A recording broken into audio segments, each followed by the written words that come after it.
As Brad and I stood in line waiting to order our lunch, I quietly wondered what a good idea these lunches were. This is something new that we started doing just in the last few months. We always try to leave separately. I don't need tongues wagging at work. The barista, an older man, calls me by name. "Hey, Connie, what are you up to today?" "Oh, hi. I'll have a tomato and mozzarella focaccia and a coffee frappuccino." "Brad, what are you gonna eat?" "Whatever you ordered will be fine. Wait a minute. I think I forgot my wallet." "It's okay, Brad. I can handle it." Weird. I wonder how the barista knew my name. I don't think we've ever met, and I haven't been to that coffee shop in over 2 weeks. Brad started laughing. "I find it so strange that an old man has to work in a coffee shop. I'll find a table for us and wait for you." I put our lunch on a tray and went to find Brad. He had a free table in the back of the coffee shop. Sitting with my partner at lunch, I was captivated by his good looks. He was handsome, 6 feet 2 inches tall, and 7 years younger than me. I'm a married mother of 1 and will be turning 40 next January. He looks really good. It's clear he's had a thing for me since that Christmas party last year. Brad started working for us as a real estate agent 3 months before Christmas last year. Has been pestering me non-stop since our first dance. Not that I let anything happen. I'm happily married to a fantastic man and have a beautiful 9-year-old daughter, but I certainly love the attention. Now, as said, I allowed him to kiss me on the cheek a couple of times. He reminds me every day how beautiful I am and compliments my outfits. For the last 5 weeks, we have started having lunch twice a week. The last time we went to lunch, he hugged me in my car and kissed me on the lips for the first time. I was shocked. It felt so wrong, but at the same time, so right. From that day on, I refused his invitation to lunch. That was 5 days ago, and after Brad kept promising to be a good boy, I reluctantly agreed. Sitting across from him and listening to him talk while I ate my sandwich, I realized that he must be drinking my drink. The paper cup he held in his hand had the name Connie written on it and the cutest little angel wings on either side of my name. We continued to talk a little about work and then about the upcoming Christmas party. I was nervous about the Christmas party because my husband Troy was going to be there this year. Due to conflicting work schedules, he was unable to attend last year. I was so worried that there might be some problems with Brad and Troy both being there. We had to head back to the office soon. And just as I was about to say this, I felt Brad's hand on my knee under the table. I quickly jumped to my feet and said, "See you in the office," and ran out the door. I knew my wife Connie was nervous about the upcoming Christmas party. My previous co-worker, Penny, kept me informed of what was going on at my wife's work. Penny worked at my law office as a temp assistant about a year and a half ago. She was a 32-year-old single mother struggling to make ends meet. Penny was a dedicated worker, but I just didn't need someone full-time. So when my wife told me one evening that they were looking for a receptionist, I gave her a glowing review. This summer, out of the blue, Penny called me. When she told me that she wanted to talk to me about something important, I recommended that she come to the office. I knew that everyone loved her and everyone would be happy to see her again. After she exchanged pleasantries with some of the staff, I invited her into my office, and she sat down opposite me. I asked about the family, how they were doing, and whether she liked the job. Penny told me that she was very happy, and the family was doing well. She also told me that she had not yet found that special man for her. She thanked me again for getting her a job in my wife's office. Penny then stated, "Anyway, that's why I'm here today. We have an employee at work, his name is Brad. He can be called a real player, even though he has a wife and 2 very young children. Brad loves to brag about the women he calls the subjugated and the one, he says, he is about to conquer. First of all, Penny, call me Troy. Penny, if this guy is harassing you, I will make sure it is taken care of because harassment in the workplace is definitely illegal, to say the least." "No, don't get me wrong, sir. I mean Troy." Yes, Brad was making hints, but I quickly stopped him and he immediately shut up. His target, Troy, is Connie, your wife. Connie wasn't stupid, and she was very careful to make sure no one at work knew what was going on between her and Brad, but unfortunately for her, he wasn't that smart and liked to brag. Penny continued to fill me in on everything she had heard or seen. I felt like I was truly in her debt now. I made it my mission to find out everything I needed to know about my opponent, about his appearance, what kind of car he drove, and everything else. It was 3 days before Christmas, and I had a party tonight, Saturday. I woke up early after a sleepless night and was going to meet my mother. We took my daughter with us. She wanted to get a manicure. I got a manicure-pedicure, and my mom got a pedicure. After that, my mother took my daughter to her home for the night. Troy was up and heading to the gym before I even got out of bed. He always kept himself in great shape because his job was not so physical, and he liked to exercise at least once or twice a week. From time to time, I went with him, and it turned me on to watch him work with a punching bag. When I went with him, I always asked him not to shower in the gym. As soon as we returned home, I pounced on him. I liked the smell of his sweat. It turned me on. I don't know what it is lately. Maybe it's just the thought that I'll turn 40 and won't feel as desirable. Our sex life wasn't what it was. I guess that's to be expected after so many years of marriage. Don't get me wrong, we still make love regularly. Troy is a gentle, loving lover and an excellent provider. I didn't even have to work if I didn't want to. He is also the best father a daughter could wish for, loving her with all his heart and always being there for her in everything she does. Last night when he went to bed, he had a very serious expression on his face. Troy sat up on the bed, looked me straight in the eyes and said, "Connie, what do you want for Christmas this year, Connie? What is your wish?" What a strange question. You fulfill all my wishes. I'm sure you will choose something wonderful for me, as you always do. The way he said it alarmed me, and I had trouble sleeping again. My daughter left with her mom, and I popped into the jewelry store to pick up the very expensive watch I picked out for Troy this Christmas. I knew he had his eye on them last summer. He would never buy this for himself. He was very careful to make sure we were provided for, and he always thought of himself last. Everything was ready for today's party. I chose my little red dress and put it on the chair. I decided to lie on the bed for a while and wait for Troy to come home. I took a short nap so that I would be fresh in the evening. I woke up to the sound of running water in the shower and tiptoed into the bathroom just as the water turned off. I slipped through the slightly open door and find my husband drying himself with a towel. "Hey, Sleeping Beauty. I didn't mean to disturb you, but are you ready to play now?" My loving husband pulled me into his arms, pressing his naked body against mine and kissing me. I parted my lips. Our tongues slid into each other's hungry mouths. Troy began walking me slightly backwards through the bathroom door towards the bed. We both continued to prepare for the party in separate rooms. I still needed to put on makeup and fix my hair. While applying makeup, I looked at myself in the mirror and thought, am I still desirable? Yes. I know I keep myself in good shape and have a beautiful face. But now, I see these crow's feet around my eyes. Even though I'm blonde, I've seen strange gray hairs here and there. It won't be long before I have to start growing old. I know Troy keeps telling me how beautiful I am, but I just keep wondering if some younger model could take his mind off me. I wonder if Brad will come with anyone tonight. And if he doesn't, I hope he'll be on his best behavior. I opted for a black bra with matching thong. Troy always raved about how great my legs looked, so I decided not to wear stockings. The coupe de gras, my little red dress flared at the knees and was off the shoulder, showing just the right amount of cleavage. We met Troy downstairs. He looked stunning in a black suit, white shirt, and a turquoise blue tie that brought out his eyes. He told me how fantastic I looked and hugged me as he walked me to the door. Troy decided to drive because he doesn't drink much as things stand. On the way to the party, I decided to call our little girl so the two of us could say goodnight to her. When we arrived at the Holiday Inn downtown, we parked in the underground parking lot and took the elevator up to the lobby floor.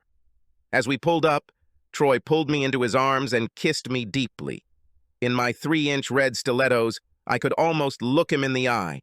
As soon as the doors opened, he whispered in my ear, "You look stunning."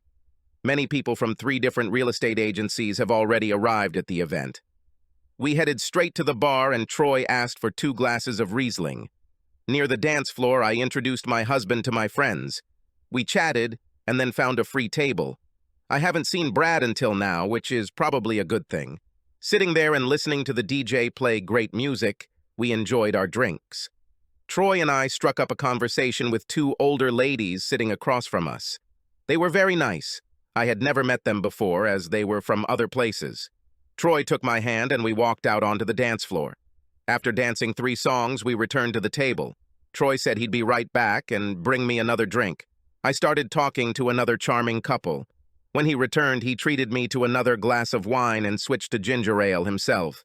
I introduced him to the nice couple I was talking to and asked if it was okay if I went looking for my boss to say hi. After a short conversation with my boss, I finished my glass and grabbed another on the way to the table. When I returned, I saw Penny standing at the table talking to my husband. Returning to the table, Troy stood up and pulled out a chair for me to sit down. I smiled at Penny, knowing that she had worked with my husband before. She works in my office, but we don't talk very often. I find her shy, but a good worker. Penny then continued her conversation. "Hey, Connie. I like your dress anyway. Nice to see you." I smiled, said, "Thank you," and she left. I took another sip of wine, then looked at my husband and asked, "So she calls you Troy now?" Just at that moment, one of the gentlemen from the next office asked me if I would like to dance, holding out his hand to me. I looked at Troy, and he nodded approvingly. On the dance floor, I looked back and saw Brad dancing with some woman I had never seen before. As soon as the song ended, he came up to me, before I had time to return to my table, took my hand and said, "Let's have a drink." I pulled my hand away and looked around to see if anyone was watching, but I followed him into the bar. He poured us both some rum and eggnog, and we toasted the holidays, and then he asked me to dance. I didn't see anything wrong with it, so we went to the dance floor. As we danced, Brad tried to pull me closer to the table where my husband was sitting, but I was determined to stay on the far side. I wasn't sure if his motive was to make my husband jealous, or if it was because there was something coming from the ceiling very close to our table, was hanging down mistletoe. The alcohol began to take its toll on me, and by the 3rd song, I realized that I had been away from the table for too long. My wife thought I had no idea she was dancing with Brad, but I looked over and saw them at the bar having drinks. I was just getting up to cross the dance floor and intervene when Penny asked me if I would join her for the dance. We went out onto the site.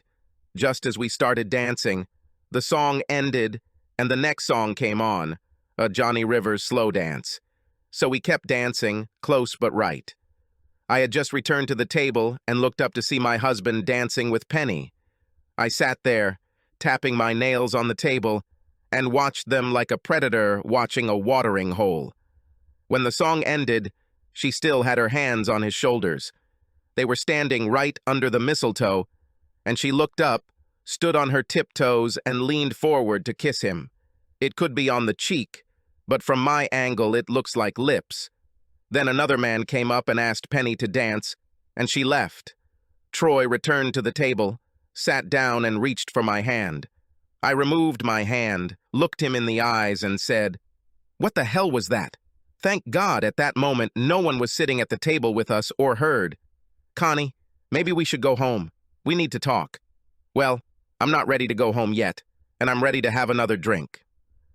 I got up, went to the bar, and ordered another glass of wine. I looked over and saw Brad dancing with some woman, so I walked over and intervened. He started laughing, and then continued dancing with me. Leaning over, Brad whispered in my ear, "Why don't we go for air?" Staggering, I followed him. When we got to Brad's SUV. It's been years, I think, since I last smoked during my university days. I was instantly turned on and started giggling like a schoolgirl. Leaning against his truck to steady himself, Brad opened the back door and said, "Let's cool down for a minute." I thought to myself that I needed to go back upstairs to my husband, but my legs thought otherwise and I plopped down in the back seat. Brad climbed in after me, and I leaned back and leaned my head against the far door. He climbed on top of me and started kissing me. It felt so wrong, but at the same time, so right. I was as horny as a teenager again. It was ridiculous and childish to kiss in the back seat. Brad continued to kiss me, reaching under my dress. For the first time since I met my husband, I felt another man inside me. To my surprise, the door behind my head swung open and my head fell back. Yes, my head was thrown back completely, and I was looking into my husband's eyes. Troy's face looked furious. Brad looked forward just as Troy punched Brad square in the nose with all his might. Immediately, blood gushed out. Then, throwing my small clutch with my cell phone into the back seat, he left without saying a word. I desperately pushed Brad away from me, while simultaneously trying to get out from under him onto the sidewalk through the open door. All I could hear was Brad screaming. He broke my nose. By the time I got to my feet and cleaned myself up, grabbing my purse from the back seat, I saw Troy's car pull out. I chased him for several feet but could not catch him, and I would not have known what to do if I had succeeded. "Brad, I need to go home. Give me a ride." "Get yourself. I have to decide what I'm going to do about this. I have to get home to my wife and explain what happened to my face." I fell to the ground like a rag doll, sobbing hysterically. I had ruined my entire life with one act.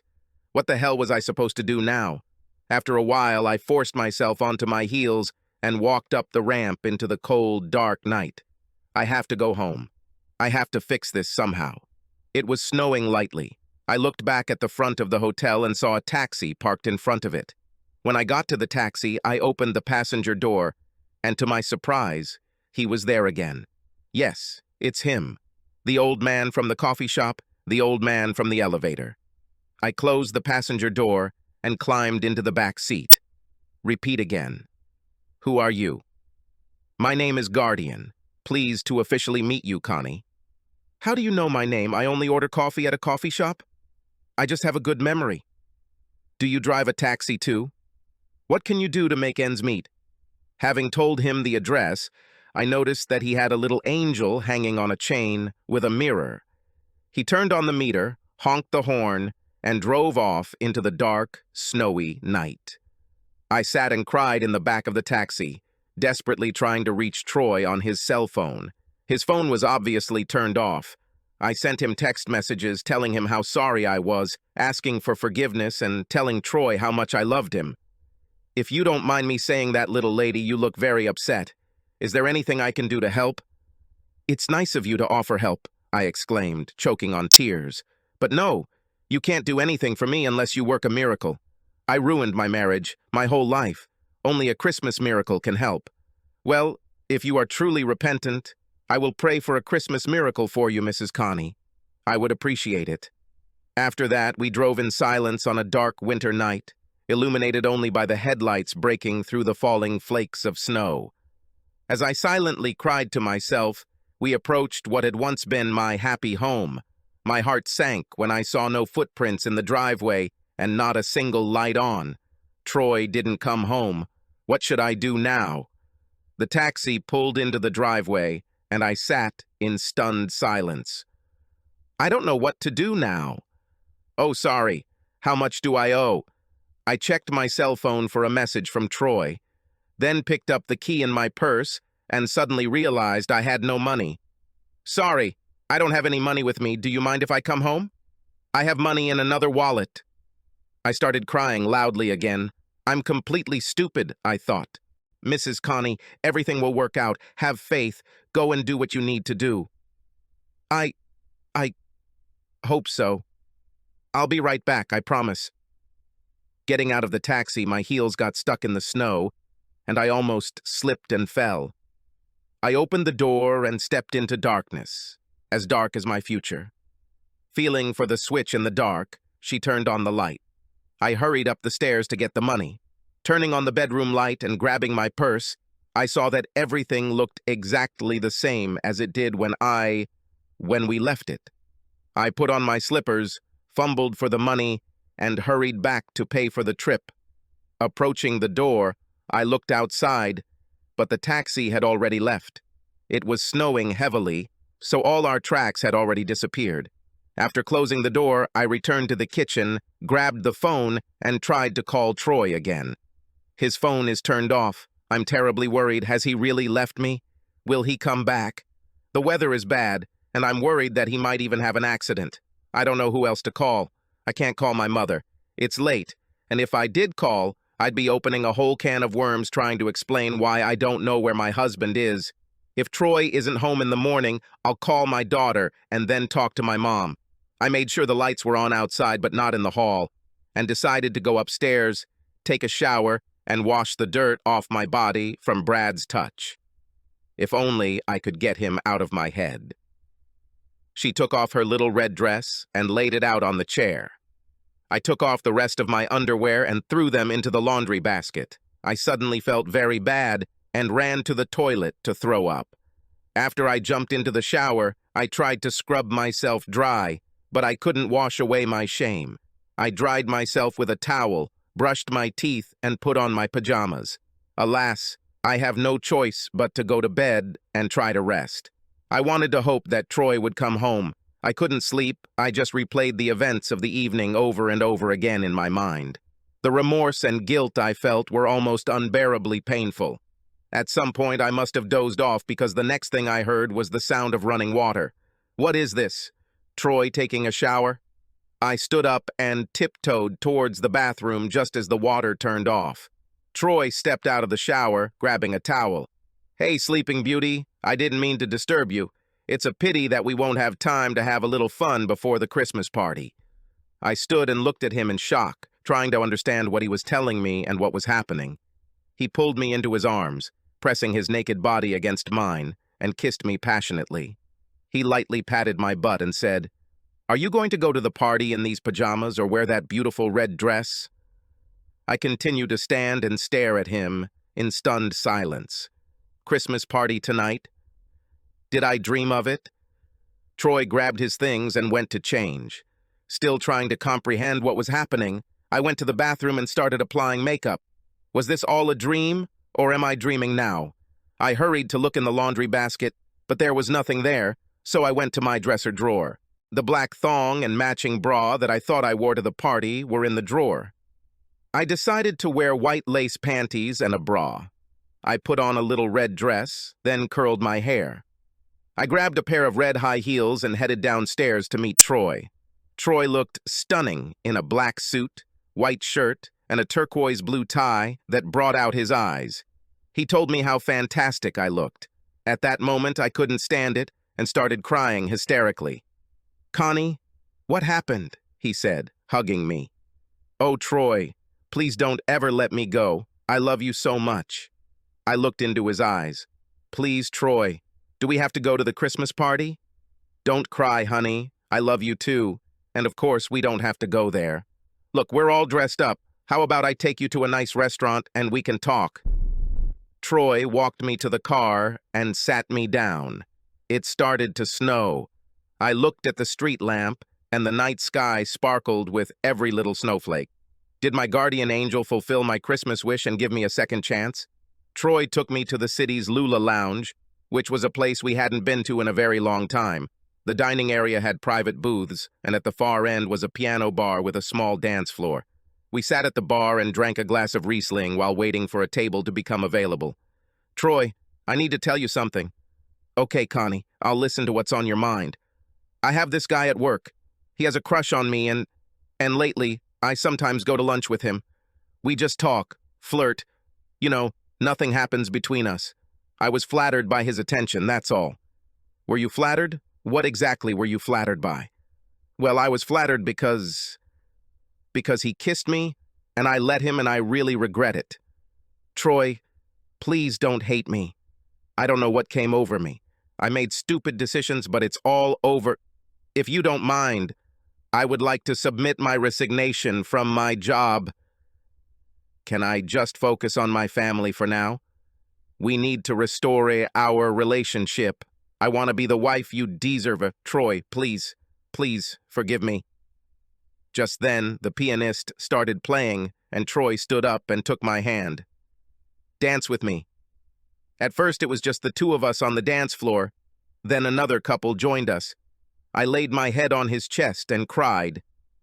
Troy just held me in his arms as we danced. At the end of the song, he wiped my tears, and we went back to the bar. we were immediately escorted to a private little booth at the back of the restaurant. I wasn't feeling particularly hungry, so we shared some butternut squash in a creamy wine sauce and smoked salmon with a creamy dill sauce and creamy capers. While I was picking at my food, Troy started talking about work, the holidays, Christmas, and, of course, our little girl. Without even bringing up what we just talked about at the bar, I thought I was in some kind of fairy tale world. Why am I here now, in this restaurant, with my husband? How come I don't make that terrible mistake with Brad at the Christmas party across town? Was it all a dream, a premonition, or was my guardian angel saving me? After dinner, we went straight home, not talking, just listening to music. I didn't want to bring this up again. At home, I asked Troy if he wanted another drink. A glass of wine would be nice, thank you. He came in and sat down in the living room, and I grabbed our drinks and joined him. Sitting down next to him, we just looked at each other for a while, then he spoke. "Connie, I'm aware of what was going on at your place of work, and I'm glad you told me because I was starting to think there might be a problem. A problem that could not be solved, and this relates to your previous question. I will be glad if you stay at home for the near future, just like it was when we brought our little angel home from the hospital. Spend as much time as you need. Let's not talk about it anymore. How about we have a very Merry Christmas? Tomorrow, we will pick up our daughter and go to breakfast together. Then we can decorate a real tree, and I think we'll have time to do some Christmas shopping. How does this sound? Sounds like you gave me the best Christmas present ever. I love you. Subscribe to our channel so that your second chaff doesn't cheat on you, and go ahead and listen to the next story, because this story is nothing compared to the next one. If you're under 18, don't even think about listening to the next one.